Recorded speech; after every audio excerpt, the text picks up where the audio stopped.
जो घर में रहकर साधना कर रहे हैं उनको चाहिए किसी और का ना खाएं, अपनी मेहनत का कमाया हुआ ही भोजन पावे, चाहे जहां जाए, कहीं किसी और का ना खाएं। 10 रुपए का खाया है 20 दे दो, तुम्हारे को भगवत प्राप्ति करना है। कभी ऐसा नहीं कि रास्ते में भंडारा बट रहा है, हलवा बट रहा है, दबा के पा लिया, चलो यार कम से कम बचे तो 100-200 रुपए। नहीं बचे, नहीं, जिसके लिए आए थे वो सब ले गया। वो गृहस्थ आदमी को अगर किसी का पानी भी पियो तो 5 रुपया उसको दे दो, 2 रुपया दे दो, नहीं रुपया दे दिया, वहां 2-4 दोना पत्तल उठा करके आसपास सेवा, कुछ सेवा कर दो।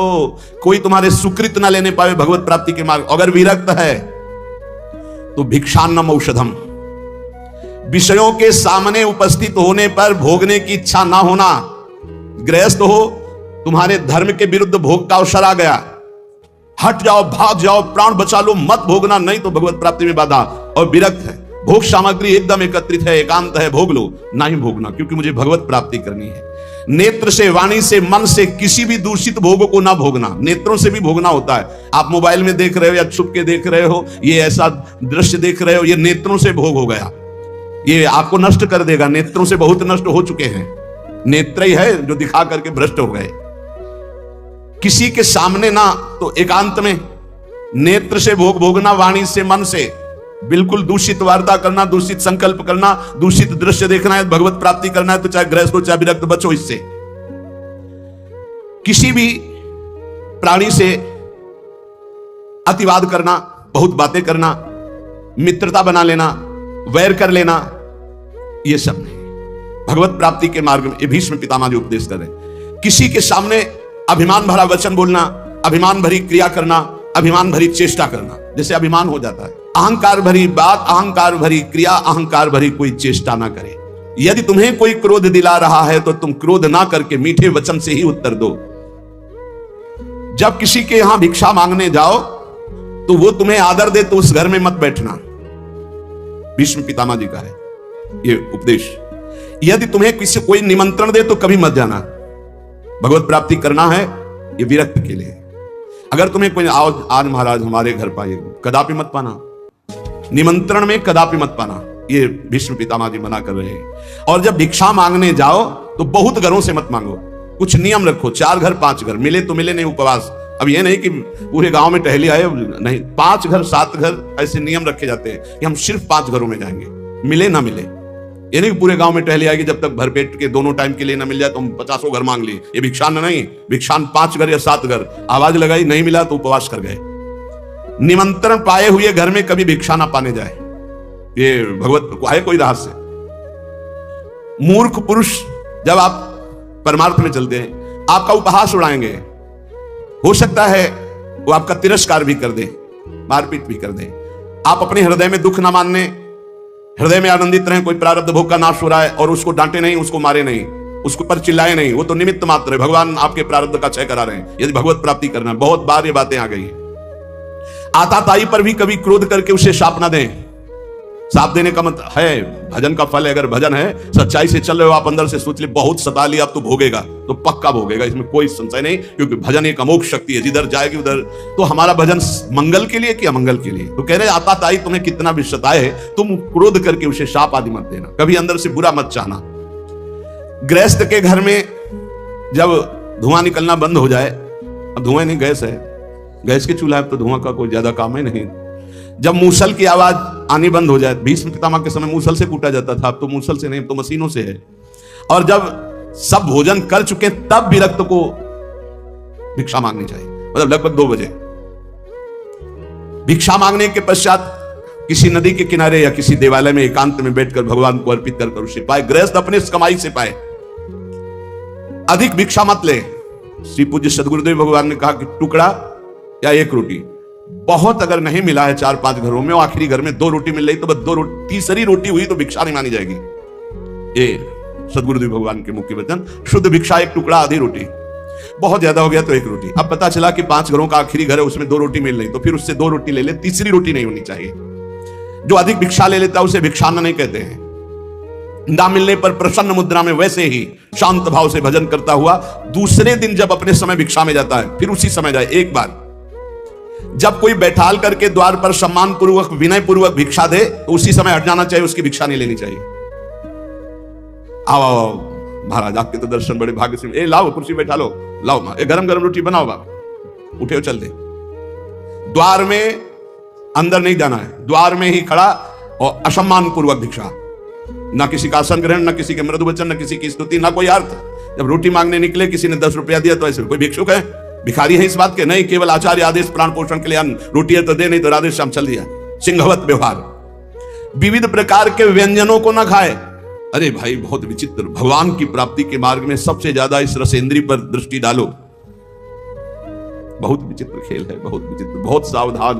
अब आज का जो वातावरण है, बहुत भोजन के लिए बहुत आगे चलकर और अव्यवस्था हो जाएगी। कैसे भजन होगा, कैसे भजन होगा।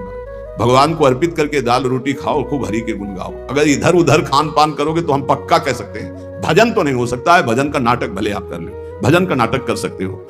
भीष्म पितामह जी कहते हैं कि जो विरक्त भाव से भगवान के मार्ग में चले हैं, वो किसी उजड़े हुए खंडहर में या देवालय में या वृक्ष के नीचे या किसी संत का बनाया हुआ स्थान, उसमें वास कर, स्वयं का कुछ नहीं होना चाहिए। अपने शरीर निर्वाह केवल करना है, बने बनाए बिलों में वास कर लिया। घर गृहस्थी के यहां नहीं, विरक्त को घर गृहस्थी के यहां शयन नहीं करना चाहिए। हम भ्रमण किए हैं, बड़े संतों का संग किए, तो हमने देखा कि गांव के बाहर स्कूल, मंदिर या किसी बट वृक्ष के नीचे या भगवान शंकर का छोटा मंदिर, वहां घरों में गृहस्थों के सैया पे शयन करोगे, खूब भजनानंदी बनोगे तो सिद्ध ही हो तो प्रणाम, नहीं साधक है तो चौपट हो जाएगा, क्योंकि परमाणु वहां है, वहां गृहस्थी के परमाणु। घर गृहस्थी में बस मधुकरी मांगी हो बाहर। बहुत सावधानी की जरूरत है। भीष्म पितामह जी कह रहे हैं, विरक्त को अपने मन को अचल और स्थिर करने के लिए कहां शयन करे? वृक्ष के नीचे, उजड़े हुए खंडहर, देवालय, ऐसे बाहर, या किसी संत का जहां साधु समागम। किसी भी गृहस्थ के घर में विरक्त को शयन का अधिकार नहीं। बाहर बहुत ही ऐसी अव्यवस्था है, तो स्कूल होते गांव में या गांव के किनारे कोई न कोई छोटा मोटा मंदिर होता है, लता वृक्ष होते हैं, अपना आहार करो, एकांत सेवन करो। अपने तो करुणा है, धाम में वास मिला हुआ है श्री जी के। जो किसी गृहस्थ से राग कर लेता है विरक्त होकर के, उसके अंदर पाप कर्म की इच्छा प्रकट होने लगती है। बहुत सावधान। नित्य तृप्त रहो, भगवत चिंतन में छके रहो, संतुष्ट रहो भगवत चिंतन में, मुख प्रसन्न रहे, इंद्रियां शासन में रहे, निर्भय रहो भगवत मार्ग के पथिक। हर समय नाम जप चलना चाहिए। मौन का आश्रय लो नाम जप बढ़ाने के लिए। वैराग्य की भावना को पुष्ट रखो। समस्त जगत के पदार्थ नाशवान हैं, किसी पर आसक्त मत हो। सब ये उत्पत्तिशील जितने सब विनाश को प्राप्त होंगे, इसलिए सत्य नहीं है, सत्य सच्चिदानंद भगवान है। मन और इंद्रियों को संभालना ही साधना है, यही तपस्या है। अपनी इंद्रियों और मन को संभाल लो। अष्टावात्म गुणाः, जिस साधक में, संत में 8 गुण है, वही भगवत प्राप्ति कर पाएगा। शास्त्र है, दया सर्वभूतेषु, शांतिरनुसूया, शौचमानयासौ, मंगल कार्पण्यो मस्पृहा। कह रहे सबसे पहला है दया। दया सर्वभूतेषु। अगर आप साधक हैं, भजन मार्ग में हैं, परे वा बंधु वर्गे वा मित्रे द्वेष्टेरि वा सदा आपन्ने रक्षितव्यम तु दयैषा परिकीर्तिताः। दया किसे कहते हैं? अपने पराये का भेद नहीं है। मित्र हो या शत्रु हो, वो भारी दुख में पड़ा हुआ है, तो जितना हमें शारीरिक बल, बौद्धिक बल, तप बल प्राप्त है, हम उसका प्रयोग करके उसकी रक्षा कर ले, पर आसक्त ना हो। रक्षा करना, चाहे वो मित्र हो या शत्रु हो, कोई भी हो। साधुता का हृदय, भक्त का हृदय कैसा होता है? परे वा बंधु वर्गे वा मित्रे द्वेष्टेरि वा सदा। वो पराया है, अपना ये भेद तो होता नहीं इस भगवत मार्ग के पथिक में। मित्र है या शत्रु है, अगर वो विपत्ति में फंसा हुआ है, तो शरीर बल, तप बल, वाणी बल, हर बल के द्वारा हम उसकी रक्षा करेंगे, पर अपनापन नहीं करेंगे। जैसे मृग की रक्षा की, पर अपनापन ममता कर लिया तो अगला जन्म मृग का बना। दया बिना साधु कसाई, और दया करी तो आफत आई। इसलिए दया बहुत संभाल के। दया क्या? हमारे जितना बल है हम आपके कल्याण के लिए प्रयोग किया और अलग हो गए, आसक्त नहीं हुए, कभी उससे धन्यवाद पाने की इच्छा नहीं की, उसे दया कहते हैं। दूसरा, शांति। बाह्य चाध्यात्मिके चैव दुखे चोत्पादिते क्वचित न कुप्यति न वा हंति सा क्षमा परिकीर्तिता। ये साधक के लक्षण। पहला दया, दूसरा ऐसा क्षमा कि कोई आपको शारीरिक या मानसिक पीड़ा पहुंचा रहा है, आपको क्रोध नहीं आना चाहिए, उसे ना मारना है, ना कड़वे वचन बोलने, ना संकल्प के द्वारा उसको नष्ट करना है। इसी का नाम शांति, इसी का नाम क्षमा है। जिसके अंदर दया है, शांति, क्षमा है। ना गुणान गुणिनो हंति स्तौमि मंद गुणानपि नान्य दोषेषु रमते सानुसूया प्रकृतिता। गुणी के सद्गुणों का हनन अर्थात अपलाप न करना, किसी भी सद्गुणी में दोष ना निकालना। थोड़े गुण वाले प्राणियों को भी उत्साह बढ़ा देना भगवत मार्ग में, दूसरों के कभी दोषों पर दृष्टि डालकर उसे नीचा दिखाने के लिए न वर्णन करना, ये अनुसूया, इसे अनुसूया कहते हैं। दया, क्षमा, अनुसूया और अभक्ष परिहारश्च संसर्गश्चापि निर्गुणैः स्वधर्मैः च व्यवस्थानम शौचमेतत् तत्प्रकीर्तितम। पवित्रता, शौच, क्या? कभी भी अभक्ष पदार्थ ना खाना, जिसे शास्त्र निषेध करता हो, कभी जबान पर नहीं जाना चाहिए। प्याज, लहसुन, मांस, मदिरा, नाना प्रकार के सब नहीं पाना चाहिए।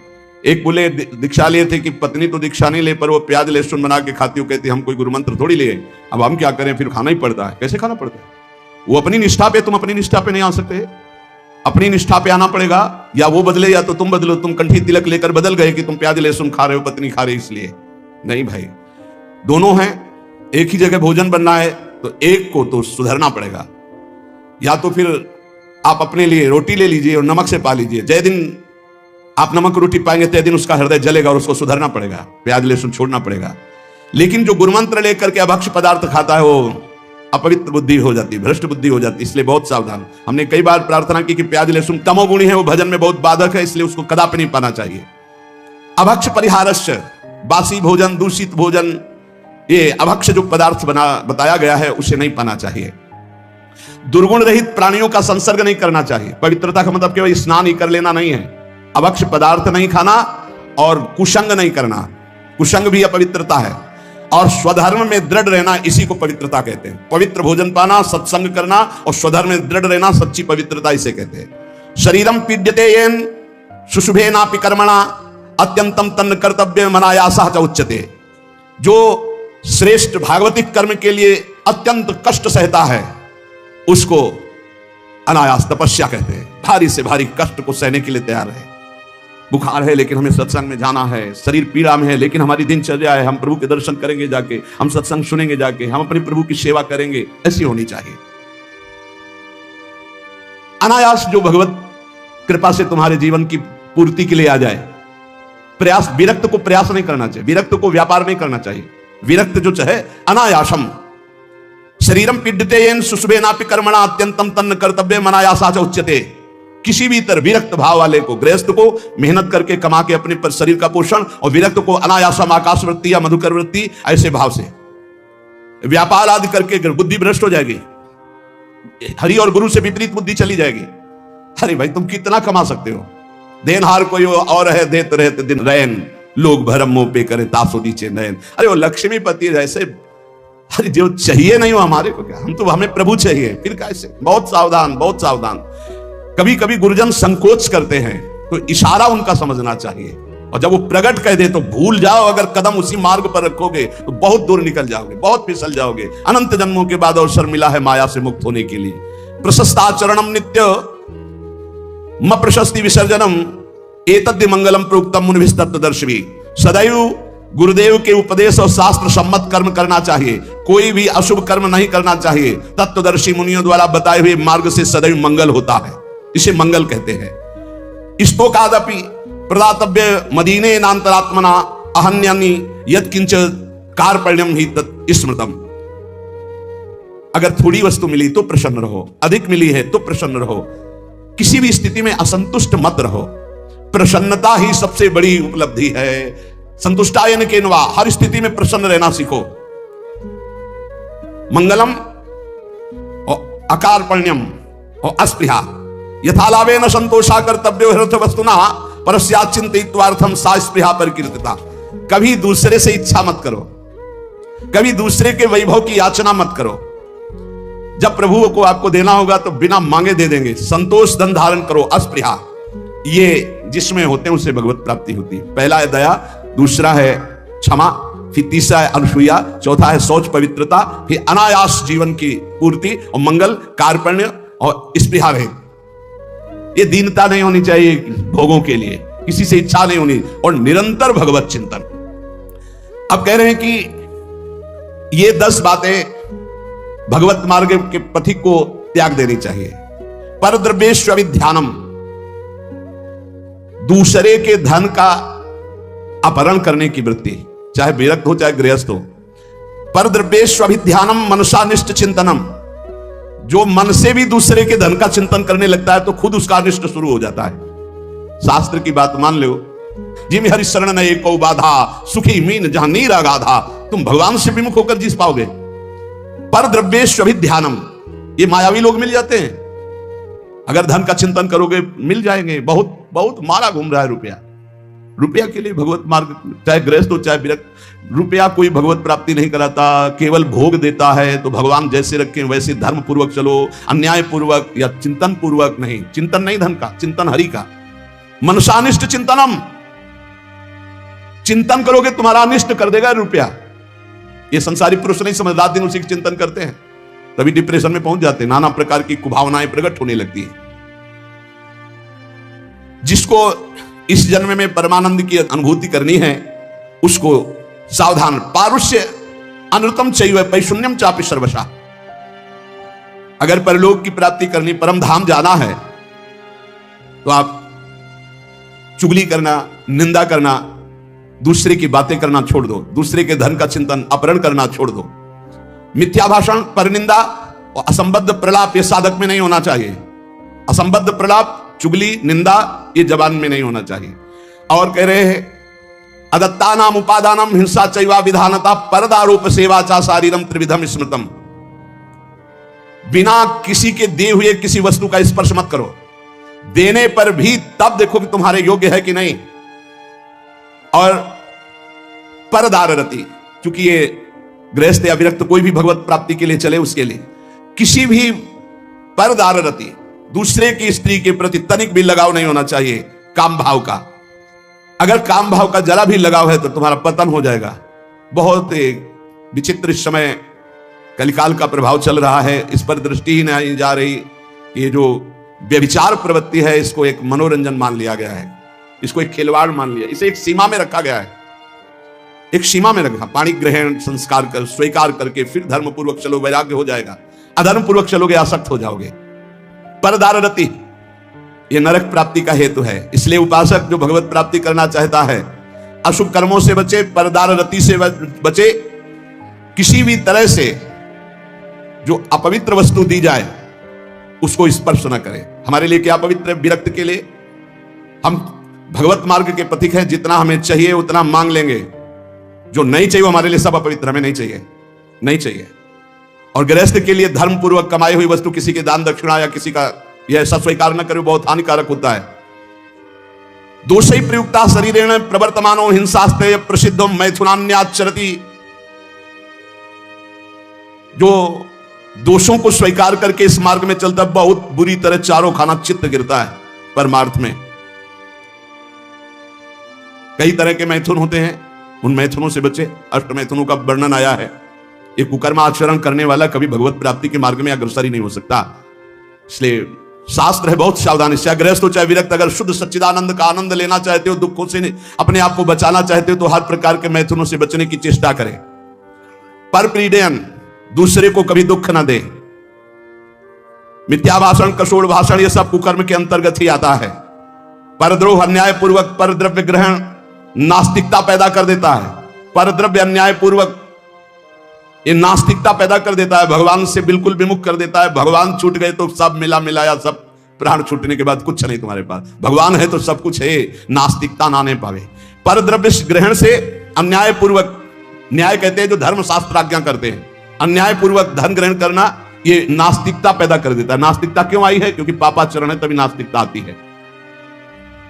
उपासक को सावधानी पूर्वक दुष्संग से बचना चाहिए। दुष्संग कई तरह का होता है। यदि दुर्जनों का संग मिल जाए तो जैसे 10 वर्ष सत्संग करने से आप उज्जवल हुए, तो 10 दिन का दुर्जन का संग आपको नष्ट कर देगा। तो कहते दुर्जनस्य ही संगेन सुजनोपि विनश्यति प्रसन्नम जलमित्याहु कर्दमयी कलुषीकृतम। जैसे अति निर्मल जल बहुत दिनों में होता है, हिलन डुलन नहीं हुई, धीरे धीरे वो शांत निर्मल होता है, लेकिन उसमें जो ही कोई घुसेगा तो पूरा मलिन हो जाएगा। ऐसे ही मन को निर्मल करने में बहुत समय लगता है, लेकिन दुर्जन का संग चरित्र दूषित करके हृदय को मलिन कर देने में बिल्कुल देर नहीं लगती। इसलिए दुर्जनस्य ही संगेन सुजनोपि विनश्यति। बड़े बड़े सज्जन पुरुषों का नाश भी दुर्जन पुरुषों के संग से हो जाता है। एक बार यदि दुर्जन का संग हो जाए तो निकलना मुश्किल होता है। बड़े बड़े सज्जनों के हृदय में भगवत मार्ग पर अविश्वास पैदा करके नास्तिक बना दिया दुर्जनों ने। जब दुर्जनता का संग हो जाता है तो वो दुर्जन पुरुष बड़े बड़े सज्जनों के प्रति भी दोष दर्शन करता है। जैसे लोगों के साथ रहा जाता है, जैसे लोगों की बात सुनी जाती है, जैसे लोगों से हम बात करते हैं, वैसा स्वभाव बन जाता है। जब दुर्जनों का संग हो जाता है तो बड़े बड़े सिद्ध साधु के पास भी वो कुछ लाभ नहीं ले पाता, केवल दोष दर्शन। जो नाम जापक है उसके हृदय में इतना आनंद आ जाता है, वो कहता है मुझे ब्रह्मा का पद नहीं चाहिए, मुझे देवराज इंद्र का पद नहीं चाहिए, मुझे सार्वभौम सम्राट पद या रसातल का पद या योग सिद्धियां या मोक्ष पद भी मुझे कुछ नहीं चाहिए। मेरा मन केवल नाम में प्रभु में लगा है, बस मुझे सब कुछ मिल गया। भगवत चरणारविंद की प्राप्ति नाम से हो जाती। अब मुझे क्या चाहिए, क्योंकि वही महालक्ष्मी चरण पलटती उन्हीं चरणों को, वही चरण आपको मिल गए। आप क्या त्रिभुवन का ये मायामय खेल थोड़ी आकर्षण करता है। भगवान नाम रूपी चिंतामणि को पाकर क्षुद्र लौकिक कामनाओं के लिए उनका प्रयोग मत करना, विलंब हो जाएगा। महापुरुष मना करते हैं। अपने आप व्यवस्था, अन मांगे आगे आवेगो, विश्वास करो, अन मांगे आगे आवेगो, क्योंकि तुम नाम जप कर रहे हो। स्वामी जी महाराज, स्वामी हरिदास जी, हरि भज छाण न मान नर्तन को, मति बंछे तिल तिल धन को, क्योंकि नाम जप कर रहे हो तो अन मांगे आगे आवेगो। थोड़ा पाप नष्ट होने दीजिए अपने। ध्यान रहे, भगवान अपने भक्त पर पूरी दृष्टि रखते हैं। तुमको कहना नहीं पड़ेगा, अपने आप पूर्ति हो जाएगी। तुम्हें जो चाहिए उचित अपने आप व्यवस्था हो जाएगी, पक्का हो जाएगी, पक्का हो जाएगी। विश्वास कर लीजिए। सर्दी नहीं आती और आपके वस्त्र की पहले प्रार्थना आ जाती है कि हम वस्त्र पहनाने के लिए आज्ञा कीजिए, ऐसा करें। किसी दिन भूखे रहे हो तो आप बताओ। हाँ, वासनाओं की पूर्ति के लिए बात अलग है, नहीं तो आवश्यकता की पूर्ति भगवान संपूर्ण सृष्टि की करते हैं। अब तुम मनमानी पापाचरण करोगे तो तुम्हारी आवश्यकता में बाधा तो पड़ी जाएगी, तभी तो तुम दुखी होगे। पापाचरण करने वाला ये नहीं कह सकता कि भगवान ऐसा मेरे साथ करते। तुम कानून के विपरीत चल रहे हो तो तुम्हें दंड तो भोगना ही पड़ेगा। श्री भगवान हमारा एक एक क्षण देख रहे हैं, किस समय क्या आवश्यकता। पक्का विश्वास करो। आप लोग चूंकि अहम की धरा से अपनी व्यवस्था कर रहे हो इसलिए नहीं जानते, अपने लोग बचपन से उन्हीं के आश्रित रहे। एक कदम कदम पर उनका प्यार दिखाई दिया कि वो कदम कदम पे हमारे साथ हैं, वो हमें देख रहे हैं आज भी, कदम कदम पे। सर्वज्ञ भगवान हमारा कभी अहित नहीं होने देंगे, अगर हम मांगेंगे भी तो नहीं देंगे। ध्यान रखना, अगर तुम्हारी मांग पूरी नहीं हो रही तो गुस्सा मत होना कि भगवान ने मांग पूरी, उसमें तुम्हारा अहित होने वाला था। इसलिए मेरी प्रार्थना है नामधारक उपासक से कि मिथ्या माइक प्रलोभनों को हृदय में स्थान ना दे, नहीं तो नाम का खर्चा हो जाएगा, प्रयोग हो जाएगा।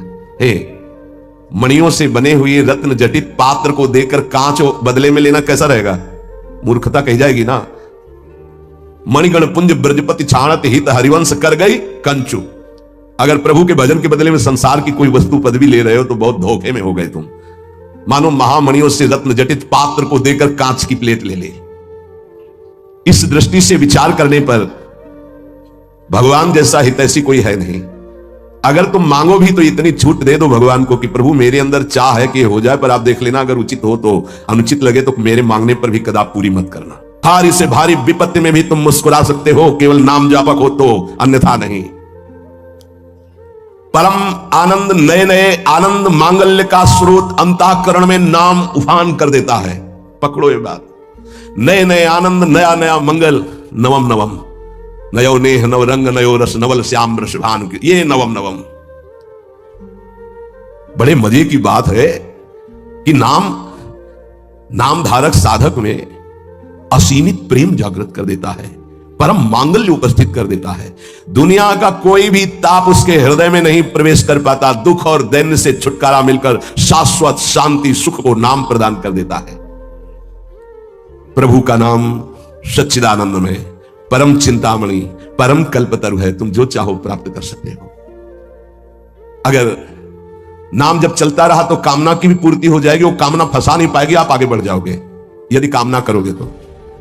किंतु चिंतामणि, कल्पवृक्ष, कामधेनु स्वरूप नाम को प्राप्त करके कुछ मांगना ऐसा ही कुछ है जैसे सम्राट के सामने जाकर के किलो 2 किलो गाजर मूरी मांगना। क्यों? क्योंकि ये माया जनित कोई भी वस्तु मांगोगे तो विलंब तो हो ही जाएगा भगवत प्राप्ति में। और इसका क्या महत्व है?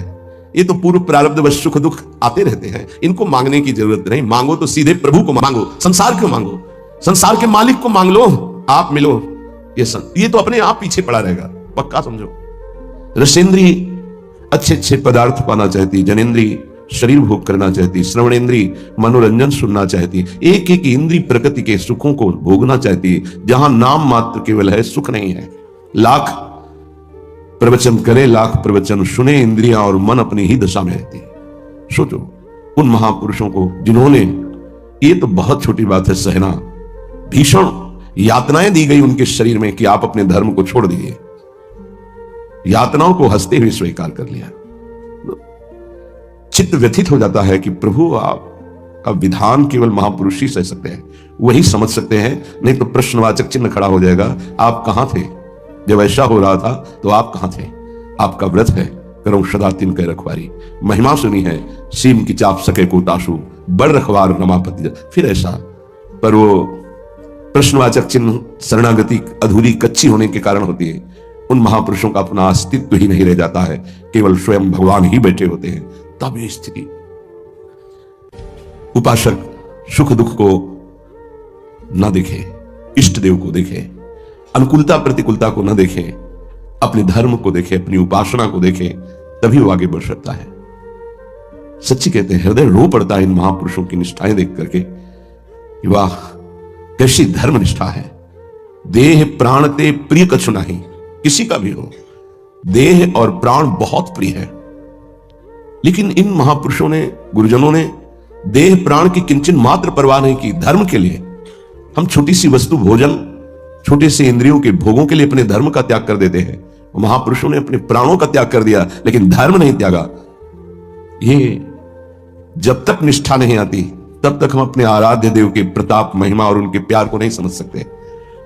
अनुकूलता को, सुख को, सम्मान को तो कोई भी कृपा मान के स्वीकार ही करेगा, लेकिन प्रतिकूलता को, अपमान को, दंड को, तिरस्कार को जो कृपा मान करके सहता है, उसे महाभागवत कहते हैं, उसे महापुरुष कहते हैं, उसे भक्त कहते हैं। क्योंकि ऐसे महापुरुषों के हृदय में स्वयं सच्चिदानंद भगवान विराजमान रहते हैं। श्रीपाद प्रबोधानंद जी महाराज कह रहे हैं, हा काम क्रोध लोभाद्यति बल बहल, ब्याल संकीर्ण में तत् संसारण्य में तद्दस दिशि, विशर दुख दावा न लौघम, किम कुर्मः कुत्र यामो, हरि हरि शरणम स्वस्य पश्यामि नान्यत्, श्री वृंदारण्य धन्य स्तुत निज कृपया, रक्षमाम त्वामुपेतम। हे वृंदारण्य, हे हरि, हे प्रियाजू, इस संसार बड़ी आग की ज्वाला है। आपको इसलिए नहीं दिखाई दे रहा, आपका चश्मा ठीक नहीं है, नेत्र ठीक नहीं है। नाम जप कीजिए, निरंतर नाम जप कीजिए, फिर देखिए कैसा लगता है आपको। इस संसार एक अजीब स्थिति आती है, एक अलौकिक स्थिति आ जाती है, कुछ अच्छा नहीं लगता। मिलना, बात करना, कोई भोग भोगना, कोई ऐश्वर्य, कोई पदवी, कुछ नहीं। एक ऐसी आग जलती है सच्चिदानंद की, ये सब झूठा आकर्षण क्षण में नष्ट हो जाता है। अभी हमारी मलिन दृष्टि है तो हमको संसार प्यारा लगता है, असत प्यारा लगता है। संसार में तत् दस दिशो, दसों दिशाओं में इस संसार में कहीं सुख नहीं है। दुखालयम अशाश्वतम, भगवान कह रहे हैं, महापुरुष कह रहे हैं, हमें सुख दिखाई दे रहा है। हमारी बुद्धि पतित हो चुकी है, मलिन हो चुकी है। ये दावानल संसार, जंगल में जो आग लगती है उसे दावानल कहते हैं, ये भड़क रही है, मैं भी उसकी लपेटों में आ रहा हूं। श्रीपाद कह रहे हैं, क्या कर सकता हूं, असमर्थ हूं। ये हृदय की बात है। हा वृंदारण्य, काम क्रोध लोभाद्यति बल बहल व्याल संकीर्ण में तत्, ये काम क्रोध लोभ आदि अनेक बलवान सर्प हैं जो अपनी कुंडली में फंसा करके डस लेते हैं और उनका विष चढ़ जाता है। कुछ तो ऐसे लील ही जाते हैं, अजगर आदि। तो लील जाने का मतलब पूरा जीवन निकल गया काम चेष्टा करते हुए, समझ ही नहीं पाए। पूरा जीवन निकल गया लोभ धन की प्राप्ति के लिए, समझ ही नहीं पाए। कल एक प्रश्नकर्ता कह रहे थे कि संसार में सुखी वही जिसके पास बहुत धन है, समृद्धशाली ही सुखी है। नहीं नहीं, सुखी वही है जिसने भगवान नाम का निरंतर स्मरण प्रारंभ कर दिया। वो सुखी, वो बेचारा। तुम्हें लगता है वो सुखी, बेचारा है। थोड़ी देर अगर उसके मन में अपने मन को मिला के देखो तो पता चलेगा उसका मन कितना जल रहा है, कितना दुखी है, कितना वासनाओं से गंदा हो चुका है। और शरीर छूटेगा तो बैंक बैलेंस यही रहेगा, वो गंदगी ढो के अगले जन्म में भोगेगा जाके। हाँ, माने ये असमर्थता का सूचक है। हाँ, वृंदारण्य किम कुर्मः, मैं क्या करूं, कुत्र यामो, कहां जाऊं, आपकी शरण ले लिया हूं। ये काम क्रोध लोभ आदि हिंसक पशुओं की तरह हम पर टूट पड़े हैं।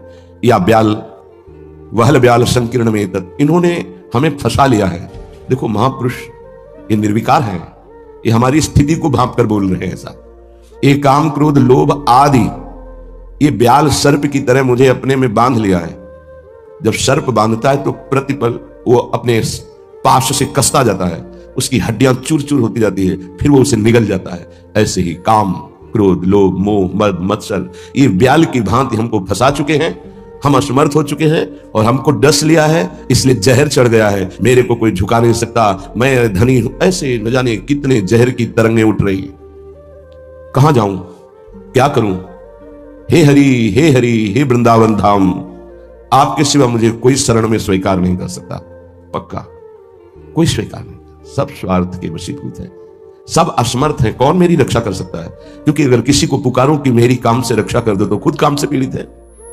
किसी को कहो कि मुझे क्रोध और मद से हटा दो, बचा लो, तो इस संसार में कोई नहीं बचा सकता। दो ही हैं बचाने वाले, हरि या हरि के प्रेमी जन, दूसरा कोई नहीं। तुम तुम्हार सेवक असुरारी, स्वार्थ रहित जग जुग उपकारी। जुग माने दो, स्वार्थ रहित अगर कोई उपकार कर सकता है, मुझे बचा सकता है, तो भगवत प्रेमी महात्मा या स्वयं श्री भगवान। इसलिए हा हरि यामो हरि हरि शरणम स्वस्य पश्यामि नान्यत्। मैं देख रहा हूं कि मुझे कोई स्वीकार नहीं कर सकता।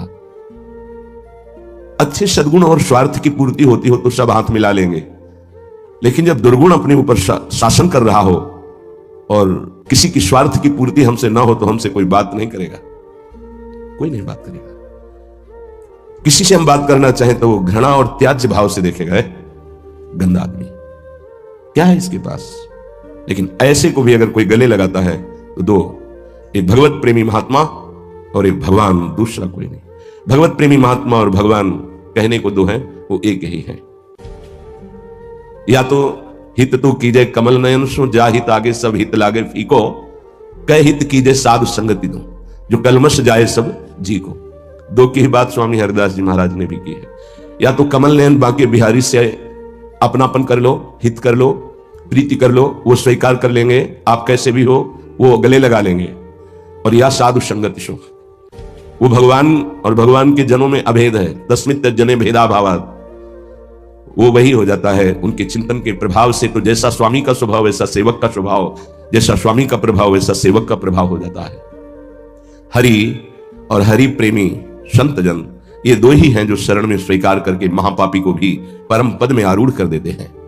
इसलिए हे वृंदावन धाम, आपसे प्रार्थना करता हूं, आप मुझे स्वीकार कर लीजिए और भगवत प्रेमी महात्माओं का संग दीजिए।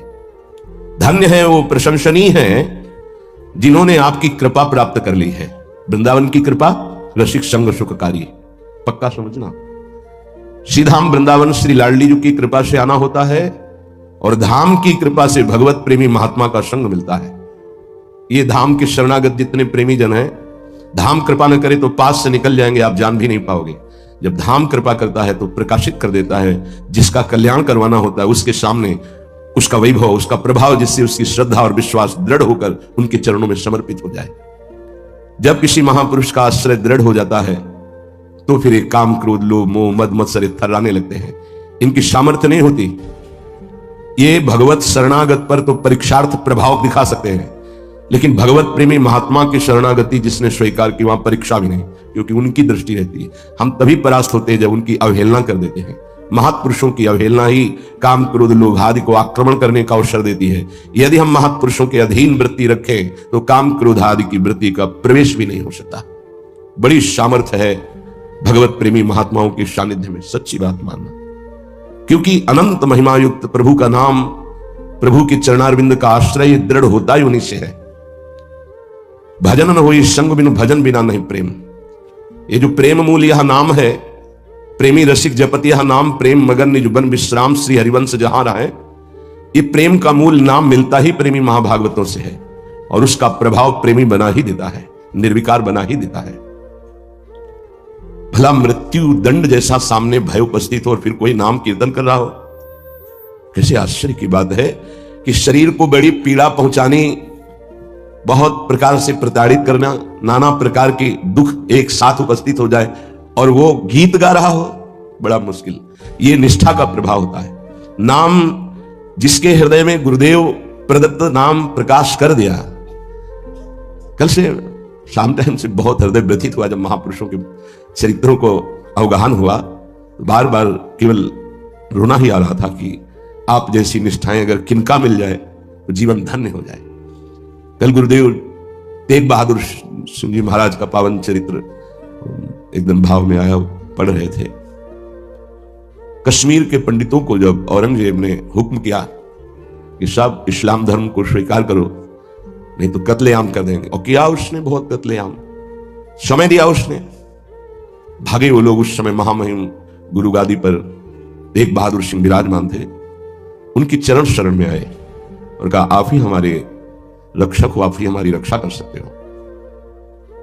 उन्होंने कहा जाओ और बादशाह से कह दो, पूरा चरित्र तो बड़ा है, कि अगर तेग बहादुर सिंह को इस्लाम स्वीकार करवा दो तो हम बिना किसी शर्त के सब कश्मीरी पंडित आपकी आज्ञा का पालन करेंगे। एक को परास्त कर दो तो हम सब परास्त ही हम स्वीकार कर लेंगे। फौरन उसने बहुत ही अन्य धर्मों की तरफ उसका नकारात्मक भाव था। उसने आदेश किया बंदी बना के तुरंत तेग बहादुर सिंह को दिल्ली में उपस्थित किया जाए। सैनिक गए, बल विक्रम गुरु गादी में प्रथम से चला रहा है, उनके पार्षद और उनकी सेना तेग बहादुर सिंह की स्पर्श नहीं करोगे। गुरु तेग बहादुर सिंह के सामने शर्त रखी कि बादशाह के सामने तुम चलते हो या तुम्हें बंदी बना के ले चले। उन्होंने कहा तुम चलो, हम सत्य पर चलने वाले हैं, हम स्वयं चल के आ जाएंगे, तुम्हें बंदी बनाने की जरूरत नहीं। बहुत ही नाम कीर्तन होते हुए, भगवत भक्ति का प्रचार करते हुए, खूब झूमते हुए पहुंचे। बादशाह ने तत्काल उनको काबू में किया, देखा कि वो तो अपने वैभव के साथ बंदी बना लिया और कहा हमारे धर्म को स्वीकार करो। तो उनका दुनिया में यदि एक ही धर्म चलाना होता तो भगवान ने अन्य धर्मों की स्थापना क्यों की? इसका मतलब है अपनी अपनी जगह अपने धर्म का पालन करना परम कर्तव्य है।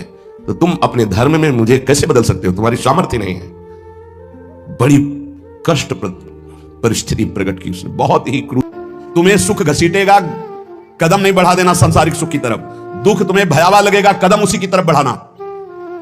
यह है भगवत प्राप्ति के मार्ग का पहले साधक का कदम। पकड़ो, सुख घसीटेगा, सुविधाएं घसीटेंगी, सुख सुविधा की तरफ कदम नहीं बढ़ाना। दुख घसीटेगा, भयावह दिखाई देगा, चलो दुख की तरफ चलो। और जिसने दुख की तरफ कदम बढ़ा दिया भगवत मार्ग में, वो महासुख को प्राप्त हुआ। दूसरा उसको क्या संग? संत संग मिलता है, विशुद्ध संत संग। उससे शुभेच्छा जागृत होती है, अशुभ कर्मों का त्याग और भगवत प्राप्ति की प्रबल इच्छा। ऐसे पुरुष को प्रापंचिक रिश्ते नातेदारों से बैठकर बात करना, यह सब कुछ अच्छा नहीं लगता। पहला पड़ाव भोगों की सुविधा मिलेगी, उसकी तरफ से ना बोलना है। दुख है परमार्थ में, ये दिखाई दे रहा है आपको, लेकिन दुख नहीं, महासुख है। जैसे संसार में सुख है, ये दिखाई दे रहा है, लेकिन भगवान कह रहे हैं दुखालय है, इधर सुख नहीं है। परमार्थ में दुख दिखाई दे रहा है, लेकिन इधर महासुख है, इधर कदम बढ़ाओ परमार्थ की तरफ। दूसरा, जे ही कदम बढ़ाओगे तो सच्चे संतों का संग मिल जाएगा। पहचान, शुभेच्छा जागृत हो जाएगी, पापाचरणों का त्याग और भगवत मिलन की, शुभ कर्मों की अंदर प्रबल इच्छा जागृत होगी। तीसरा, उसे बद्ध पुरुषों का संग अच्छा नहीं लगेगा। ये रिश्तेदार, नातेदार, सांसारिक भोगों में फंसे हुए लोग, ये अच्छा नहीं लगेगा। भले वो संसार के बीच में रह रहा है, लेकिन उसको इनसे प्रपंच की बातें करना, संसार के लोगों की रिश्ते नाते की बातें, ये अच्छा नहीं लगता। आंतरिक जब मन का आकर्षण भोगों की तरफ होता है, उस भोगों से मन को जलाते हुए परमार्थ की तरफ चलना है। क्या जाने संसारी पुरुष, इनको तो जब जो इच्छा हुई सो भोग लिया, ये क्या जाने चढ़ाई को, ये तो खिसकते हुए गए नरक की तरफ। और वो जब साधक संभल कर चलता है तब इनको लगता है नहीं नहीं, परमार्थ में इतनी ऊंचाई पर नहीं, भ्रष्ट करने के लिए वो उपदेश देते हैं। तो बद्ध पुरुषों का संग ऐसे साधकों को अच्छा नहीं लगता।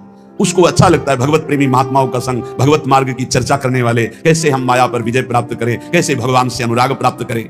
सजाती संतों का संग अच्छा लगने लगता है, और उसमें संतों के प्रति जो भाव आया, उससे सद्गुणों की वृत्ति बढ़ने लगती है। सद्गुण जो भगवान को प्रसन्न करे, सद्गुण जो भगवान की प्रीति प्रदान करे।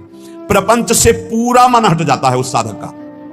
चौथी स्थिति आई, प्रपंच से पूरा मन हट जाता, बिल्कुल अच्छा नहीं लगता, जैसे स्वप्न झूठा, ऐसे संसार झूठा दिखाई देने लगता है। उमा कहूं मैं अनुभव अपना, सत हरि भजन जगत सब सपना। तब उसका हृदय बहुत ध्यान देने योग्य, भगवान अपनी तरफ घसीटने लगते हैं। इतनी स्थिति के बाद ये संयोग वही बनाते हैं। श्री तुकाराम जी कहते हैं, फिर चित्त ऐसा घसीटते हैं, देव वसे ज्याचे चित्तिम त्याची घड़ावी संगति। ऐसा चित्त घसीटा कि अब तड़पड़ाहट प्रकट हो गई, व्याकुलता प्रकट हो गई भगवत मिलन की चाह की। फिर भगवान सिद्ध सदगुरुदेव की समर्पण वृत्ति करवाते हैं। इसके बाद, इतने के बाद सिद्ध सदगुरुदेव की समर्पण वृत्ति कराते हैं, और जहां सिद्ध सदगुरुदेव की समर्पण वृत्ति हुई, उसके आचार विचार चिंतन सब उसी कोटि होने लगे। महापुरुषों का प्रभाव होता है कि बहुत कम समय में, जो हजारों वर्ष की साधना से नहीं होता, कम समय में परिवर्तन प्रारंभ होना शुरू हो जाता है। उसमें वो सब सामर्थ्य आने लगती है, वो सद्गुण आने लगते हैं, जिससे वो प्रभु को रिझा सके। श्री तुकाराम जी कहते हैं, फिर ऐसे जब महापुरुष का संग लाभ हुआ तो अवलंब दृढ़ हो गया, शरणागति पुष्ट हो गई, आत्मसमर्पण पुष्ट हो गया। उसके अंदर ये बातें आने लगी। उपास्य जो संप्रदाय अनुसार इष्ट देव प्राप्त हुए, उन इष्ट देव में सर्वभाव, श्री राधा वल्लभ मेरो प्यारो, जैसे यहां कह रहे हैं पंढरपुर निवासी पांडुरंगा में पूर्ण आसक्ति, ऐसे वृंदावन निवासी श्री राधा वल्लभ लाल में पूर्ण आसक्ति। बस राधा वल्लभ लाल को हृदय ध्यान मुख नाम, मेरो प्यारो राधा वल्लभ मेरो प्यारो, सर्वोपरि सबहिन को ठाकुर, सब सुखदानी हमारो प्यारो, मेरो प्यारो राधा वल्लभ मेरो प्यारो। अपने उपास्य देव में जब सदगुरुदेव की प्राप्ति हुई तो ऐसे चित्त आसक्त हो गया, हटाए नहीं हट सकता, प्राण प्यारे एकदम वो हृदय का विषय। दूसरा, अपने आचार्य की वाणी में अपने इष्ट का जो जस गाया गया है, जैसे श्री तुकाराम जी कह रहे हैं श्रीमद् भागवत और श्रीमद् भगवत गीता, क्योंकि विठल भगवान श्री कृष्ण, तो श्रीमद् भागवत और श्रीमद् भगवत गीता प्राणों से भी अधिक प्यारी। ऐसे श्रीमद् चतुरासी जी, श्रीमद् राधा सुधाली जी, ये प्राण से भी अधिक प्यारी। सिद्ध सदगुरुदेव के मिलने पर इष्ट देव में परम आसक्ति और इष्ट ग्रंथ में परम आसक्ति। चतुरासी जी तो ऐसे हो जानी चाहिए जैसे कक्षा 1, 2, 3, 4 में ककारा मात्रा पहाड़ा याद हो जाता है ना, ऐसे याद हो जानी चाहिए चतुरासी जी। इष्ट ग्रंथ कंठ में विराजमान हो जाना चाहिए। तीसरा, ये अभेद भक्ति है। जैसे लोगों को, ज्ञानी जनों को ये बात बनी रहती है कि भक्ति करने वाले भेदभाव से युक्त रहते हैं। श्री तुकाराम जी कह रहे हैं ये अभेद भक्ति है। ये द्वैत से आगे अद्वैत और अद्वैत पद में स्थित मोक्ष सुख के भी त्यागी ये भक्तजन होते हैं। बड़ी ऊंची स्थिति होती है प्रेम की। अद्वैत सिद्धांत के आगे कौशल पूर्वक ये अभेद सिद्ध स्थिति प्राप्त होती है, इसी को प्रेम कहते हैं। इस प्रेम में द्वैत रहता ही नहीं है। वो जो नहीं समझ पाते वो समझते हैं भक्ति का मतलब है द्वैत, द्वैत नहीं, अभेद भक्ति, अद्वैत भक्ति, मोक्ष के परे की भक्ति और अभेद को सिद्ध करके प्रेम में स्थित हो जाना। अभेद के भेद किया निज अंग, पावे सारा जग प्रेम सुख, यह भंग श्री तुकाराम जी का। भक्ति की ऐसी पराकाष्ठा जिसमें एको ब्रह्म द्वितीयो नास्तिक का अनुभव करके आगे बढ़ जाना, यह ज्ञान से भी श्रेष्ठ है। हरि विठल की प्रेम लक्षणा भक्ति, वही भक्ति वही ज्ञान, एक विठल ही जान। द्वैत भाव से नहीं, ये द्वैताद्वैत, द्वैत से अद्वैत और अद्वैत से फिर प्रेम की स्थिति।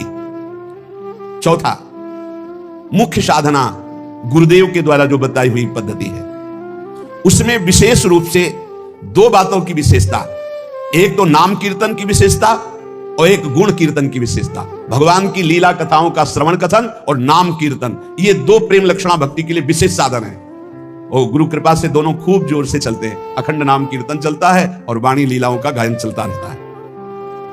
पांचवा, वही जपना जो गुरुदेव ने दिया है, अपने मन की नहीं। मन कभी कभी ये साधक के हृदय में विडंबना पैदा कर देता है कि गुरु जी ने कहा है सो तो ठीक है, लेकिन हमारा मन तो पहले से लगा है हम यही जपेंगे। ऐसा नहीं, यहां आदेश कर रहे तुकाराम जी 5वें सूत्र में कि मुख्य मंत्र है जो गुरुदेव ने दिया है। श्री हरि के अनंत नाम है, सभी सामर्थ्यशाली हैं, पर जो हमें गुरुदेव ने नाम दिया, मंत्र दिया, उसी में हमें आसक्ति करनी है और भगवान के शास्त्र नामों का कीर्तन करना चाहिए। कल भी चर्चा में आया था कि गोपाल शास्त्र नाम, विष्णु शास्त्र नाम। छठवां, अपने मार्ग के कुछ महापुरुषों का चरित्र और नाम, भक्त चरित्र और नाम अपने महापुरुषों का, जिस मार्ग में आप चल रहे हैं उनके चरित्रों को पढ़ने से बल मिलता है। और उनके कैसी निष्ठा प्रिया प्रीतम के प्रति समर्पित रहे, कितना त्याग भावना रही। आश्चर्य होता है कि क्या ऐसा भी हो सकता है, इतनी स्थिति कैसे आ सकती। जब महापुरुषों के रसिक अनन्यों के चरित्र पढ़ते तब हमें पता चलता है। तो पांचवा, भक्त चरित्र भक्त सुमिरन होना चाहिए प्रत्येक उपासक के जीवन में, बहुत लाभ मिलता है। छठवां, आदि गुरु में निष्ठा होना। हमारी आदि गुरु प्रियाजू हैं, हमारे इष्ट भी प्रियाजू हैं, हमारे संप्रदाय के कर्ता भी प्रियाजू हैं, हमारे मंत्र भी प्रियाजू हैं, हमारे नाम भी प्रियाजू हैं। राधा वेष्टम संप्रदाय कर्ता आचार्यो राधा मंत्रदः सदगुरुश्च राधा मंत्रो राधा, सब कुछ हमारी राधा है। कितना हमें सौभाग्य मिला कि हमारी सब कुछ श्री राधा है। मंत्र भी राधा, नाम भी राधा, मंत्रदाता गुरु भी राधा, आचार्य भी राधा, संप्रदाय स्थापना करने वाली भी राधा, और जो इष्ट देव है वो भी राधा, और हमारा निवास स्थान भी राधा चरणारविंद, श्री राधा जो चरण निवास जस वर्णो हरिवंश विलास। आदि गुरु में निष्ठा होना, आदि गुरु ऐसे आचार्य को कहते हैं। तो आचार्य भी सजनी श्री किशोरी जी के स्वरूप ही है। और आठवां, मुख्य जो हमारे उपासना मार्ग में बड़े जन हुए हैं उनका स्मरण करना, जैसे श्री तुकाराम जी, ज्ञानदेव, सोपानदेव, मुक्ताबाई, एकनाथ, नामदेव, तुकाराम जी जो कह रहे हैं कि ऐसे महापुरुष हैं, हम उनकी बार बार स्मृति करें तो हमको अपने आचार्य, अपने गुरुदेव, अपने इष्ट देव के प्रति बड़ी प्रियता प्राप्त होती है। ये भक्तों का सुमिरन करना बहुत बड़ा, इसमें भक्ति में पुलाई नहीं रह जाती। भक्तन की नामावली जो करी है चितलाए, ताके भक्ति बढ़े घनी अरु हर हो सहाय। घनीभूत भक्ति भक्तों की कृपा से प्राप्त होती है, इसलिए अपने मुख्य महंतों का सुमिरन करना चाहिए। भगवत कृपा से यह भी होता है, श्रृंगार आरती के बाद प्रारंभ होता है, हम सोयन साधन सो पंगत, जिनको नाम लेते दुख छूटत सुख लूटत तीन संग, हम सोयन साधन सो। हमारे जितने ये मुख्य महापुरुष हुए हैं, जब हम इनका सुमिरन करते हैं तो इनके भजन का छठवां हिस्सा हमारे हृदय में जागृत हो जाता है। ये हमने महापुरुषों से सुना है। हम जिन महापुरुष का चरित्र पढ़ते हैं, जिस महापुरुष का स्मरण करते हैं, उसके भजन का छठवां हिस्सा, तभी तो माया पर विजय प्राप्त करके भगवत प्राप्ति करते हैं। नवा, प्रधानता कीर्तन अपने आचार्य प्रदत्त कीर्तन की ही रखनी चाहिए, कोई मनमानी नहीं। जैसे तुकाराम जी, जय जय राम कृष्ण हरि, जय जय राम कृष्ण हरि, जय विठल जय विठोबा, जय जय राम कृष्ण हरि, अपने आचार्य, अपने गुरुदेव के द्वारा दिया हुआ कीर्तन। जैसे अपने लोग जय जय राधा वल्लभ श्री हरिवंश, जय जय श्री वृंदावन श्री बनचंद महाप्रभु हरिवंश चंद्र जी के प्रथम पुत्र का जो यहाँ के तिलकैत अधिकारी हुए, और बनचंद कहते प्रिया प्रीतम को, वृंदावन के चंद्रमा श्री श्यामा श्याम, जो जैसा भाव कर पावे। बनचंद जो नाम रखा गया वो प्रिया प्रीतम के ही उससे रखा गया, प्रिया वृंदावन के चंद्रमा श्री प्रिया प्रीतम, ये नाम रखा गया महाप्रभु के बड़े पुत्र का। जैसे श्री कृष्ण चंद्र जी महाराज, श्री गोपी नाथ जो महाराज, तो ये सब प्रभु के ही नाम तो रखे गए। तो ये जो बनचंद है ये प्रिया प्रीतम का संबोधन है कि प्रिया प्रीतम जो वृंदावन के चंद्रमा युगल चंद्र है, जय जय राधा वल्लभ श्री हरिवंश, जय जय श्री वृंदावन श्री वंचन। तो प्रधानता अपने आचार्य गुरुदेव प्रदत्त कीर्तन की ही रखे कीर्तन में। और पूज्य जितने विश्व के संत महात्मा हैं, विश्व के, भारत के ही नहीं, अतिथि संत भक्त, ये सब जो श्री कृष्ण से संबंध मानने वाले हैं, ये सब हमारे पूज्य हैं। ऐसी सदैव भावना रखें। तुलसी की माला, गले में तुलसी की कंठी जरूर हर समय बंधी रहनी चाहिए। अगर टूट जाए तो एक प्रसादी करके पहले से ही रखनी चाहिए।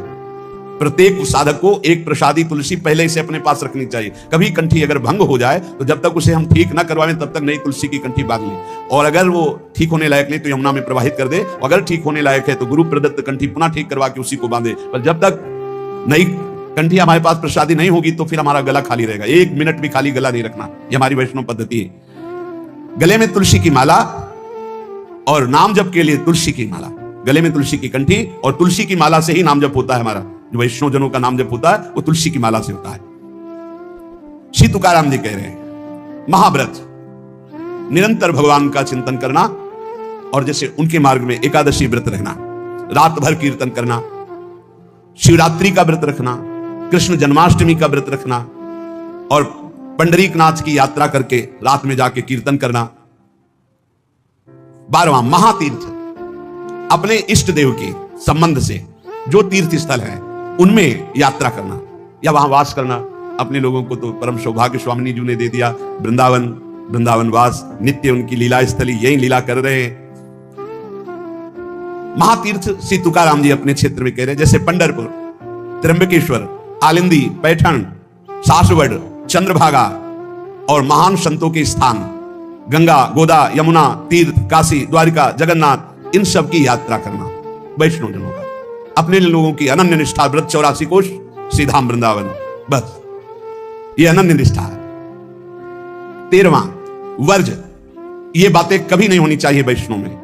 पराई स्त्री का काम भाव से स्पर्श, संयोग, दृष्टि, चिंतन, संभाषण पूर्ण रूप से त्याग होना चाहिए। पराई स्त्री की वैष्णवजन गृहस्थ भी होते हैं, वैष्णवजन विरक्त भी होते हैं। तो जो गृहस्थ हैं वो अपनी स्त्री में धर्मानुकूल, और जो विरक्त हैं भगवत भाव से। पहला वर्ज, पर स्त्री के प्रति दोष दर्शन, पर स्त्री के प्रति भोग वृत्ति की भावना बिल्कुल त्याग दे, नहीं भगवत मार्ग में आगे नहीं बढ़ पाएगा।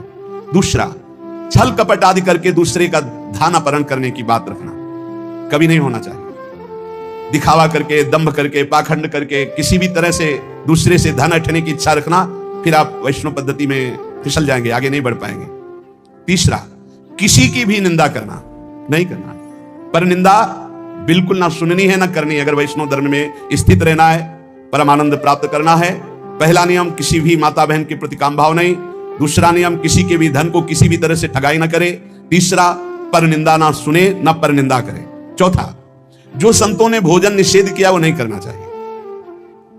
मांस, मद्य, मछली, अंडा और जैसे प्याज लहसुन, इनको त्याज्य। प्याज लहसुन तमोगुणी है, तमोगुणी होने के कारण इसका त्याग किया गया है। वो अंदर से भजन की वृत्ति छीण करता है, तुम जान नहीं पाओगे, इसीलिए संतों ने अनुभव करके इसका त्याग किया। प्याज लहसुन निषेध है केवल तमोगुण के कारण, वो तमोगुण की वृत्ति बढ़ाता है। तमोगुण जो है निद्रा, आलस्य, प्रमादोत्थम तत्तामस मुदाहृतम, भजन में निषेध है, इसलिए निषेध किया गया है। और मद्य, मांस, मछली, अंडा, ये तो बिल्कुल निषेध किया गया। वैष्णव होकर अगर इनकी तरफ या भक्त होकर जरा भी ऐसी दृष्टि रखता है तो पाखंडी है, वो भक्त नहीं है जो ऐसे जीवों को कष्ट देकर अपना उदर पोषण करना चाहे। पांचवा वर्ज में, मन से, वाणी से, शरीर से किसी की हिंसा न करें। ये काया वाचा मानुषा अगर किसी को दुख देता है तो भगवत मार्ग में नहीं चल पाएगा। इसलिए भगवत मार्ग पुष्ट करने के लिए स्वयं कष्ट सहे, दूसरों को कष्ट न दे। आचरण, जो अपने धर्म के आचरण उन्हीं का पालन करे। जो हमारे गुरुदेव ने, हमारे आचार्य ने हमारा दिनचर्या बना दी, जो हमारा नियम बना दिया, हमको उसी के अनुसार चलना है। अपने आचार्य प्रदत्त धर्म में स्थित रहने में कभी संकोच न करें। दूसरा क्या करता है मैं नहीं देखना, हमारे आचार्य ने जो हमें आदेश किया हमको उसी मार्ग में चलना है। जो विधि निषेध किया गया उसका पालन करें। ये नहीं करना, ये करना है, इसे विधि और निषेध कहते हैं। विधि कहते हैं ये करना है, निषेध नहीं करना है। जो कहा गया है वैसे ही चले। प्रभु को प्रसन्न करने के लिए संतों के जो उपदेश है वो सर्ववंद्य हैं। इसलिए अपने धर्म के अनुसार जो आचार्य ने आपको उपदेश किया, गुरु ने उपदेश किया, जो ऐसे चलता है वो कर्म बंधनों पर विजय प्राप्त कर लेता है। 15वां, वैष्णव का परम स्वभाव है परोपकार करना, दूसरों को सुख पहुंचाना। सर्वम विष्णुमयम जगत, सब भगवत स्वरूप है।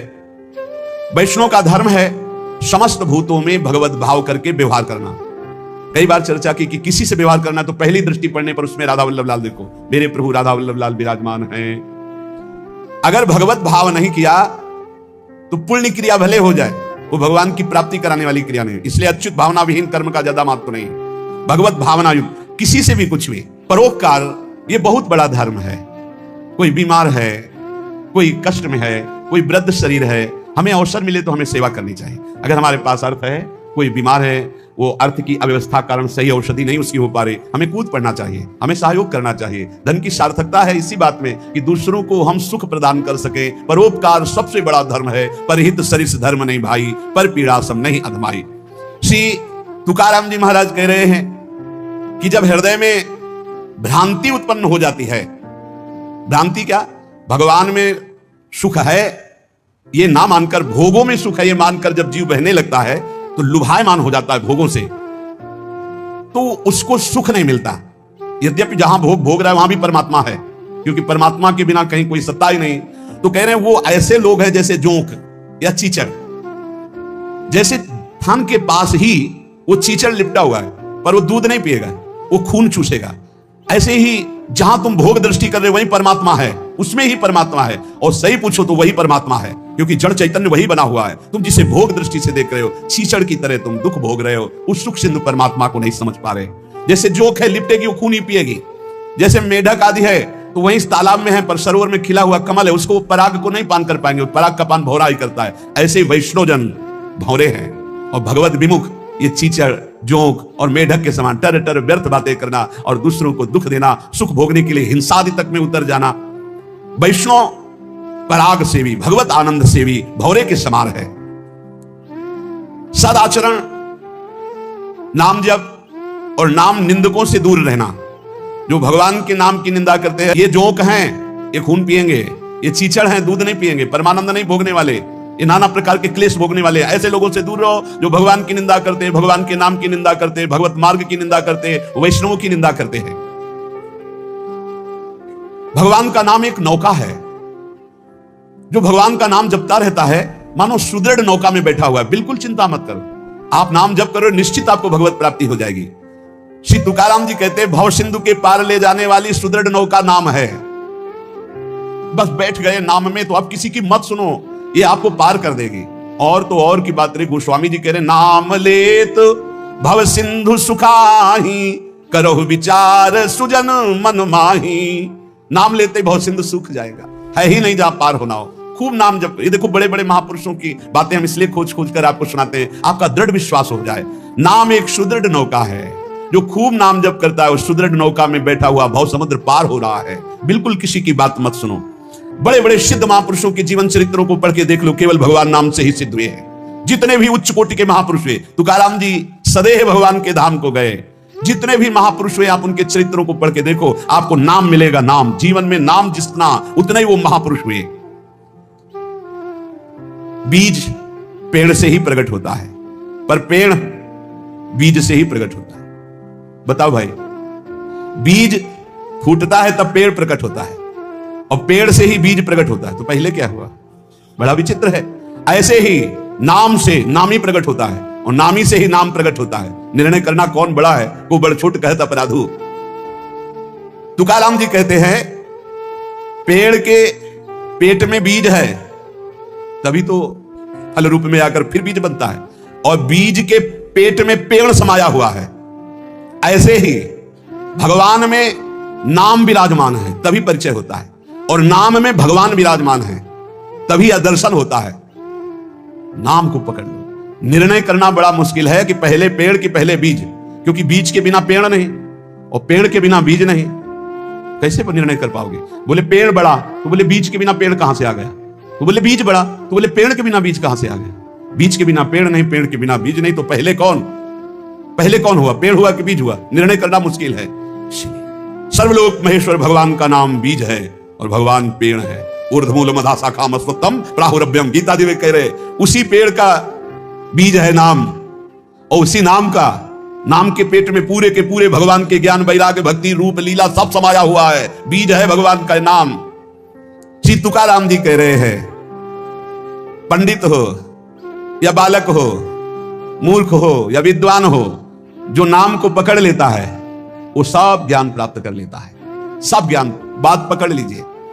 पहले मास्टर जैसे बालक को हाथ पकड़ करके लिखवाता है काखा गागा, फिर एक दिन वो पूरा का पूरा शब्द पढ़ लेता है। ऐसे प्रारंभ में गुरुदेव साधन बताते हैं, बहुत ही कड़वा लगता है, लेकिन जब वो तो सब ज्ञान उसके अंदर जागृत हो जाता है, सब वैराग्य भक्ति सब अंदर जागृत हो जाता है। क्या जुगनू कभी सूर्य की तेज की समानता कर सकती है? अन्य जितने साधन है सब जुगनू वो भी चमकते हैं, और सूर्य है नाम की समानता कोई अन्य साधन नहीं कर सकता। इसलिए सूर्य स्वरूप भगवान के नाम का निरंतर गाय, अन्य साधनों की तरफ दृष्टि मत दो।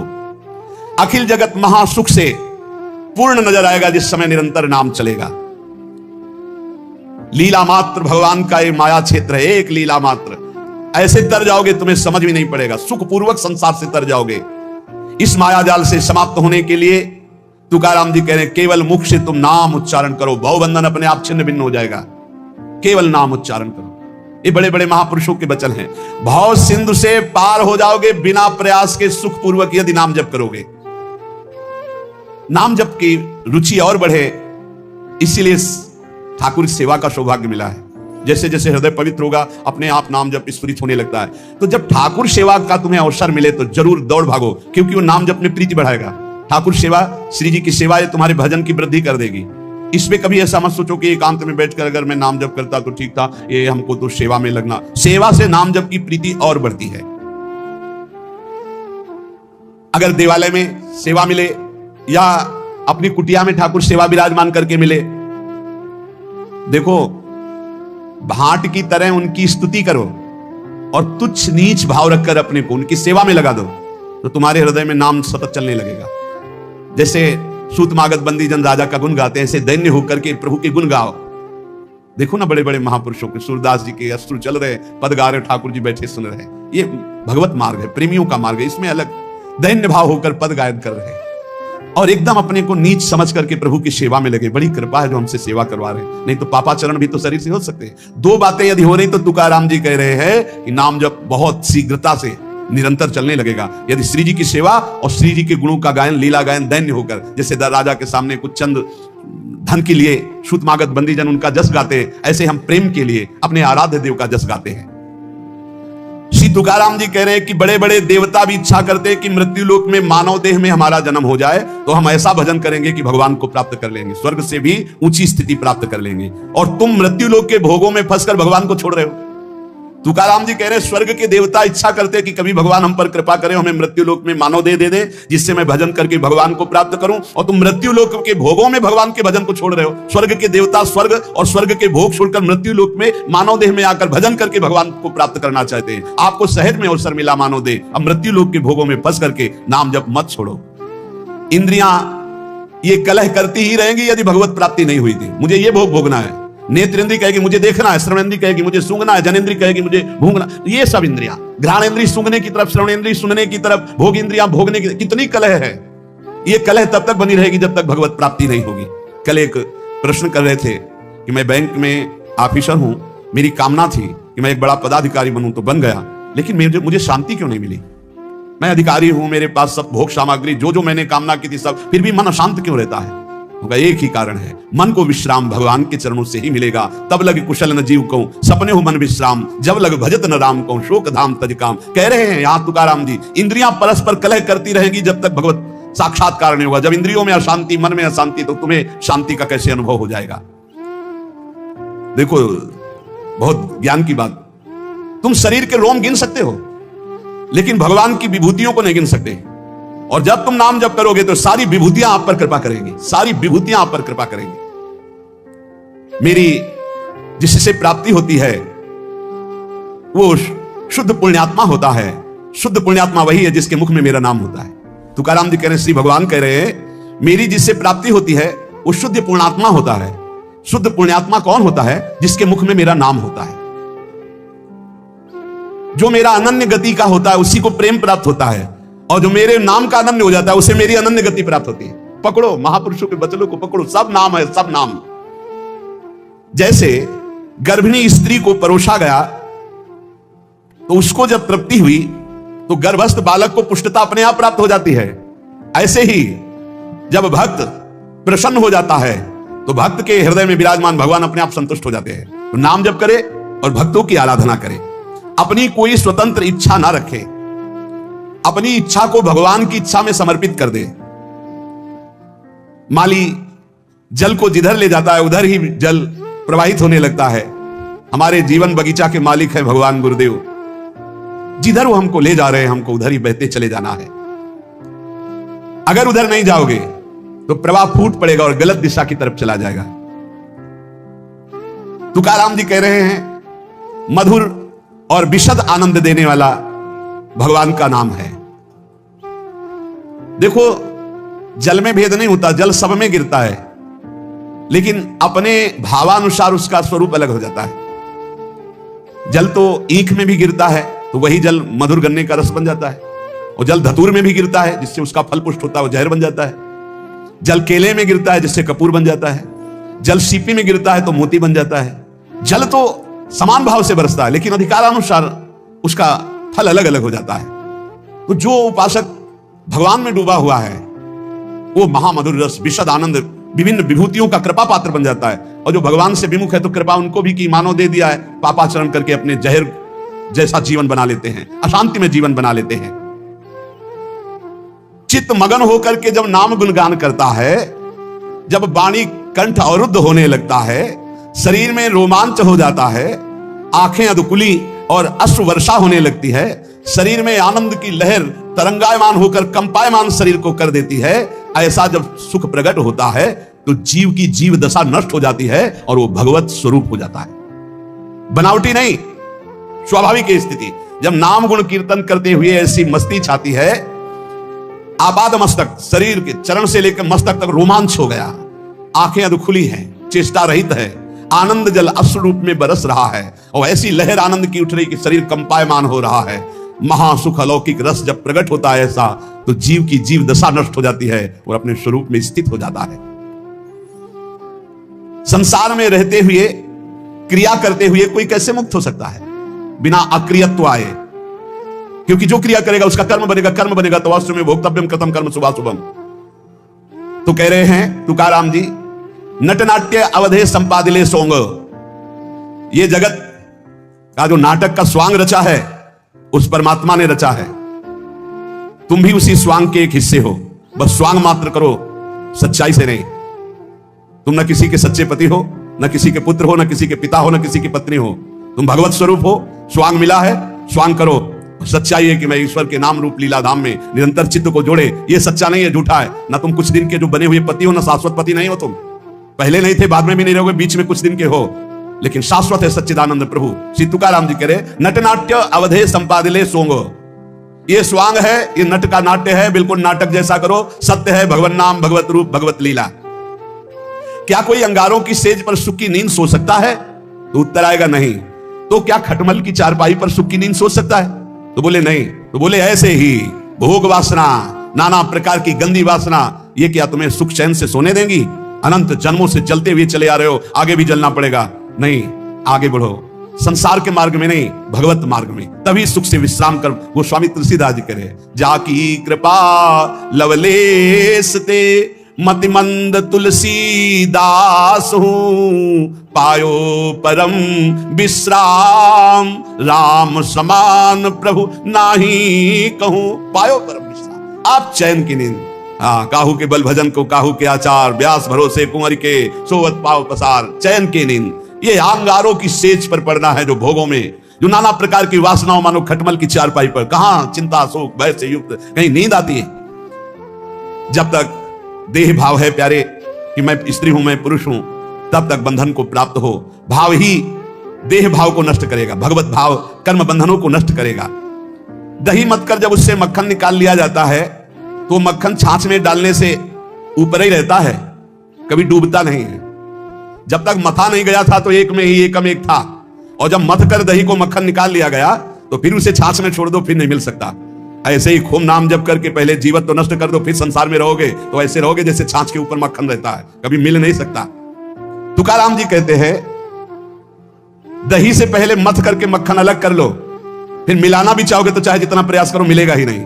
ऐसे ही एक बार तुम देह भाव से अलग हो, नाम जप करके ऐसा ज्ञान प्राप्त करो, फिर संसार में तुम्हें कोई नहीं बांध सकता।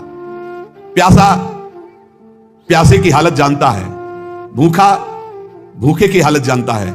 ऐसे ही भगवत मार्ग का पथिक केवल भगवत मार्ग के पथिक ही भगवत मार्ग के पथिक को जानते हैं, दूसरे नहीं जान सकते। दूसरों को तो आश्चर्य लगता है, ऐसा कैसे हो सकता है कि घर में खाने को नहीं, हर कष्ट, हर, और वो खूब नाच नाच करके नाम कीर्तन कर रहे हैं। ऐसा कैसे हो सकता है कि घर में इकलौते पुत्र का 100 पड़ा हुआ है और वो नाम कीर्तन कर रहे हैं? ऐसा कैसे हो सकता है कि क्षण क्षण पर कष्ट दिया जा रहा है और वो हरि हरि हरि मेरा हरि मेरा हरि? ऐसा कैसे हो सकता है प्रहलाद जी? ऐसा कैसे हो सकता है 22 बाजारों में मार कोड़े खाल खींच ली गई, फिर भी ना तो भक्ति में फर्क पड़ा ना भक्त में फर्क पड़ा, वैसे ही भक्ति, वैसे ही मुख प्रसन्न। कैसा कैसे हो सकता है? ये बात जैसे प्यासे को प्यासा जानता है, भूखे को भूखा जानता है, ऐसे ही भगवान के भक्त को सिर्फ भगवान का भक्त जानता है। ये विषय संसारिक प्रापंचिक लोग उसे नहीं जान सकते। तुकाराम जी कहते हैं, माया योग से जीव दुर्दशा को प्राप्त हो रहा है और भक्ति योग से महासुख को भोगेगा। इसलिए माया योग से हटो और भक्ति योग को प्राप्त करो। अनित्यम असुखम लोको मिमम प्राप्य भजस्व माम, ये संसार के नाशवान सुख भोगों से मन को हटाओ। लोक के भोग तुम्हें दुर्गति को प्राप्त करा देंगे। प्राप्य भजस्व माम, मुझे भजो, भगवान करे मेरा स्मरण करो। बाटे या जनाचे थोर व आश्चर्य, विषय वडिम भूतले जीव। तुकाराम जी कह रहे हैं कि जीव भोगों में फंसकर समय को नष्ट कर रहा है। वो समझ रहा है बड़ा अच्छा समय व्यतीत हो रहा है, लेकिन आगे भयानक दुख आने वाला है, फिर मृत्यु होगी, फिर अन्य योनियों में जाओगे। इसलिए भजन कर लो। पैसा के बल से, भोगों के बल से, पद के बल से तुम काल से नहीं बच सकते। उन्मत्त मत हो, भजन कर लो। तुकाराम जी कह रहे बड़ी दया आ रही है ऐसे जीवों पर जो भोगों के बल से, धन के बल से अपने जीवन को नष्ट कर रहे हैं कि समय बढ़िया जा रहा है बड़ी मौज मस्ती से, लेकिन वो आगामी दुख को नहीं देख पा रहे हैं। अरे ये मुझे ना भजे ऐसा कौन सा बल है इनको मिल गया कि ये निश्चिंत होकर भोगों में पड़े हुए हैं। भगवान को भी दया आती है कि ये जीव कैसा भूला हुआ है। इनमें कौन सा ऐसा दम है जो अंत काल में तुम्हें काल से बचा सकता है? रुपया में, पत्नी में, पुत्र में, पति में, परिवार में, धन में, किसमें ऐसा बल है जो तुम्हें मृत्यु से बचा सके? जब मृत्यु से नहीं बचोगे तो फिर अगला जन्म होगा, फिर उस योनि में नया। ये कब तक चलता रहेगा? क्या यमदूतों से तुम्हें ये रुपया पैसा बचा लेगा? क्या यमदूतों के दंड से तुम्हें ये नाना प्रकार के शरीर संबंधी लोग बचा लेंगे? नहीं। तो विद्या बचा लेगी, वयस बचा लेगी, प्राणियों का रिश्ता नाता तुम्हें बचा लेगा। अरे अब होश में हो जाओ। संसार काल का कलेवा है, इसमें कोई नहीं बचेगा, सब मरेंगे। इसलिए नाम जप कर ले, अपने को बचा ले। बचाना क्या है? देह भाव से हट गए, बच गए। भजन के बल से देह भाव से हट गए तो मृत्यु का प्रवाह देह में होगा, आपके ऊपर नहीं। आप परम पद को प्राप्त हो जाएंगे। जीव, तू मृत्यु को मत भूल। मृत्यु को बड़ा चस्का लगा है लोगों के मारने का। वो किसी को नहीं बख्शती, सबको मारती चली जाती है, रौंदती चली जाती है। एकमात्र नंद नंदन यशोदानंदन है जो तुम्हें मृत्यु से बचा सकते हैं, देह भाव रहित करके। चाहे कोई कितना बुद्धिमान हो, क्या चीनी से ऊख बना सकता है? गन्ना बना सकता है? गन्ने से चीनी तो बन गई, लेकिन चीनी से गन्ना खड़ा कर सकता है? कभी भी कितना भी बड़ा विज्ञानी हो, गन्ने से चीनी बन गई, गन्ने का रस फिर उबाला गया, फिर वो चीनी बनने के अधिकार में आ, पर चीनी से गन्ना बना सकता है? तो बोले नहीं। तो बोले वैसे दिमाग खर्च कर ले, तू जन्म जन्मांतर में मृत्यु के चक्कर में पड़ा हुआ है। जब तक तू भगवान का भजन नहीं करेगा तब तक तू सुख नहीं प्राप्त कर सकता। सुख सिंधु से तू प्रकट हुआ है, अब सुख सिंधु का भजन कर ले, नहीं तो तू सुख सिंधु खड़ा नहीं कर सकता संसार में। मकान बना के करोड़ों अरबों रुपया जमा करके नाना प्रकार, जैसे चीनी से फिर ऊख नहीं बनाया जा सकता, ऐसे तू लाख उपाय कर ले अपनी बुद्धि से। इस दुखालय संसार में तू है सुख स्वरूप, लेकिन तू सुख नहीं पा सकता बिना सुख सिंधु का भजन के। गर्भवास में तूने वादा किया था कि हर जीव वादा करता है, एक बार मुझे यहां से निकाल दो, मैं भजन करके भगवान को प्राप्त करूंगा। अरे उस वादे को भूल गया। भगवान शेषनाग भी अपनी 2000 जिह्वा से जिनका नाम गुणगान करते हैं, वेद भी जिनका नेति नेति, उनसे वादा किया था तूने कि एक बार गर्भ से बाहर कर दो, मैं तुम्हारा भजन करूंगा। बौरा गया, इस माया में आके फिर बौरा गया। अपनी जिह्वा से व्यर्थ की बातें करके, दिमाग से नाना प्रकार के प्रपंच का चिंतन करके फिर फंस गया चक्कर में, वो वादा भूल करके। इसलिए श्री तुकाराम जी कहते, जीवात्मा तू ही अपना तारक है और तू ही अपना मारक है। यदि तूने वादा निभाया और भजन किया तो अपने को तार लेगा, और यदि वादा भूलकर फिर प्रपंच के चिंतन में लगा तो अपने को मार देगा। तू अपना उद्धारक बन रे जीव, तू मुक्त है, मुक्त हो जा। सोच, ये संसार तेरे को कभी सुख नहीं दे पाया, तो अब क्या तुझे सुख देगा? इसलिए जैसे भोजन पाने से तृप्ति होती है एक एक कवल से, ऐसे एक एक नाम से संसार से वैराग्य, स्वरूप का बोध और भगवान से प्रेम होता है। इसलिए निरंतर नाम जप करो, जो हमारे जीवन का परम लाभ है। नाम, हर समय नाम जप करते रहो। जहां संत जन मिले दौड़ कर जाओ, चरण वंदना करो, उनके वचन सुनो। भगवत चर्चा सुनने से नाम जप में बड़ा उत्साह होता है। भजन न होई संग बिन, भजन बिना नहीं प्रेम, और भजन के बिना भगवत प्रेम नहीं हो, प्रेम के बिना इस संसार से मुक्ति नहीं। क्योंकि जब भगवत प्रेम होता है तो शरीर राग नष्ट हो जाता है। ये बड़ा कष्टमय शरीर है। अभी भगवान कृपालु हैं, आपको कष्ट का समय नहीं आया इसलिए आप नहीं समझ पा रहे हैं। नहीं, बड़ा कष्ट करना ही है, जी नहीं सकते। बड़ी मतलब आप समझो, अगर स्थिति ना हो तो प्रतिपल कष्ट का समय है, प्रतिपल कष्ट का समय। अगर भगवान का चिंतन न हो तो क्या चिंतन है, क्या कष्ट का चिंतन है, हर समय कष्ट। तो ये क्या हमारे ऊपर ही है क्या? सब जीव को भोगना पड़ेगा। आपकी लंबी यात्रा है, हजारों जन्म बार बार ले लेकर भोगना, इसलिए ऐसे भोगों में फंस करके तुम्हें भुलावे में माया डाल रही। इसलिए हमारी प्रार्थना है, इसी जन्म में भजन करके जो कष्ट मिले सह करके मुक्त हो जाओ। बस यही जीवन का परम लाभ है। निरंतर नाम जप ही सब शास्त्रों का